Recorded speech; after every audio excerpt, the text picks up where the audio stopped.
اخطر مكالمه ما بين الخطيب ورئيس اتحاد الكوره. حق الاهلي هعرف اجيبه، ولو انسحبنا من الدوري هتخسروا كل حاجه. كواليس صادمه في انسحاب الاهلي من مباراه القمه.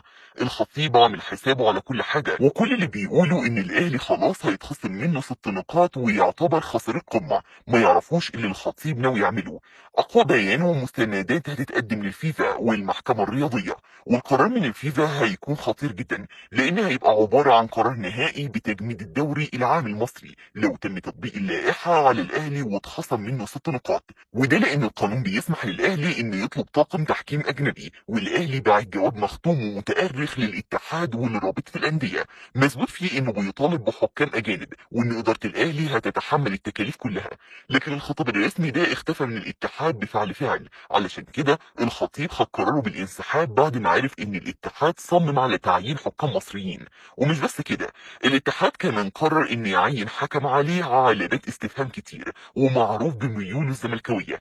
الخطيب حاليا بيتواصل مع المحامي الخاص بالنادي الاهلي، وشكله كده ناوي انه يصعد الموضوع لاعلى مستوى، والقرارات هتبقى كلها في صالح الاهلي خلال الساعات الجايه. الخطيب كمان اعلن حسن النيه لما وزير الرياضه اشرف صبحي تواصل معاه ووافق على تاجيل الماتش لمده 24 ساعه ويكون الماتش بتحكيم سعودي. لكن طبعا الفكره دي اترفضت من اداره الزمالك شكلا ومضمونا.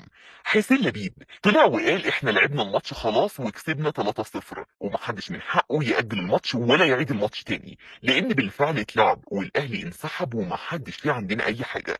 القرارات هتكون مفاجاه للجميع. الاهلي هيضغط اكتر باعلان الانسحاب من الدوري، والقرار ده لو اتنفذ هتبقى كارثه كبيره للاتحاد ورابطه الانديه والدوري المصري كله. وده لان هيتم سحب اكتر من 70% من الاعلانات والتمويلات اللي في بطوله الدوري، واللي السبب فيها هو الاهلي. الخطيب حاليا واقف لوحده قصاد طوفان اتحاد الكوره ورابطه الانديه، وبيراهن كمان انه هينتصر في النهايه لانه بيدور على الحق والعداله. وهيتم تقديم طعن في خساره مباراه القمه، وكمان خصم 3 نقاط من الاهلي.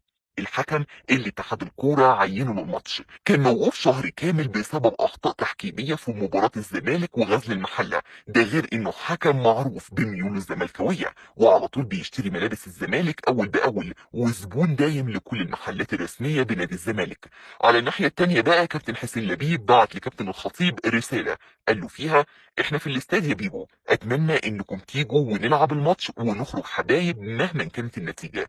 لكن الخطيب اكتفى انه يرد بلايك على رساله بيبو وتجاهل انه يرد عليه.